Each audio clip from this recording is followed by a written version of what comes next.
సన్మానం చేద్దాం అనుకుంటున్నాం స్పీకర్ గారికి రాహుల్ గాంధీ గారి ఇద్దరికి బహిరంగ వేదిక మీద సన్మానం చేసి నాకు తెలిసి భారతదేశ చరిత్రలో ఇంత అద్భుతమైన నిర్ణయం ఏ స్పీకర్ గారు తీసుకోలేదు కాబట్టి వారికి మేము సన్మానం చేసి చప్పట్లతో మంచి దుప్పట్లు కప్పి చప్పట్లతో సన్మానం చేసి బాగా అభినందనలు తెలియజేద్దాం అనుకుంటున్నాం.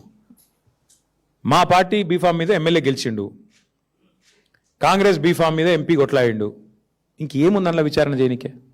రెండు కూడా ఎలక్షన్ కమిషన్ వెబ్సైట్లు ఉన్నాయి.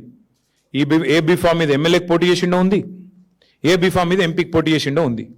ఇక అది కూడా స్పీకర్ గారు రిజెక్ట్ చేసిందంటే అందుకే ఆయనకు తప్పకుండా సన్మానానికి ఆయన అర్హుడు. అయినా మీకు తెలుసు కదా, వికారాబాద్లో మున్సిపల్ కౌన్సిల్లో మా కౌన్సిలర్ ఒక ఆయన ఏకగ్రీవంగా గెలిచిండండి. కనీసం ఆ రిటర్నింగ్ ఆఫీసర్ ఆ కార్యాలయం బయటికి దాటి కూడా రాలే. ఇదే స్పీకర్ గారు ఎత్తుకొని పోయి కాంగ్రెస్ కండువా కప్పిండు. ఇది బీఆర్ఎస్ కౌన్సిలర్కు. ఇక ఆయన నుంచి ఏం న్యాయం ఆశించాలి మేము? ఇట్లుంది పరిస్థితి ఈ దేశంలో. ప్రజలు అన్నీ చూస్తున్నారు.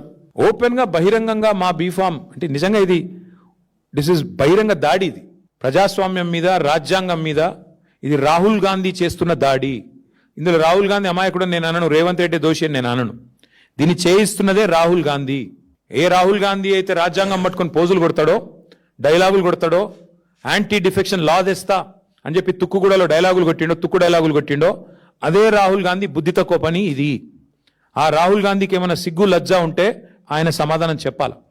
ఒక పార్టీ బీఫామ్ మీద గెలిచి ఇంకో పార్టీ బీఫామ్ మీద ఎంపీకి పోటీ చేసినోడు డిస్క్వాలిఫై కాకుండా ఎట్లుంటాడండి? మీరే చెప్తారు కదా, యాంటీ డిఫెక్షన్ లాని సమర్థవంతంగా అమలు చేస్తాం, మేము వెంటనే 10 రోజుల్లో ఆటోమేటిక్ డిస్క్వాలిఫికేషన్ చేస్తామని చెప్పారు రాహుల్ గాంధీ గారు. రేవంత్ రెడ్డి గారు ఏం చెప్పారు? పార్టీ మారిన వాళ్ళని రాళ్లతో కొట్టి చంపమన్నాడు. ఇప్పుడు ఎవరిని కొట్టాలా రాళ్లతో? రాహుల్ గాంధీని కొట్టాలనా, రేవంత్ రెడ్డిని కొట్టాలనా?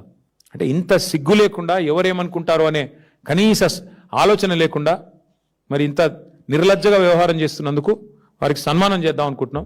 వారు ఒప్పుకుంటే నిజాం కాలేజీలో మంచి మైదానం ఉందాడ వస్తే మంచి సన్మానం చేస్తాం అందరం వచ్చి.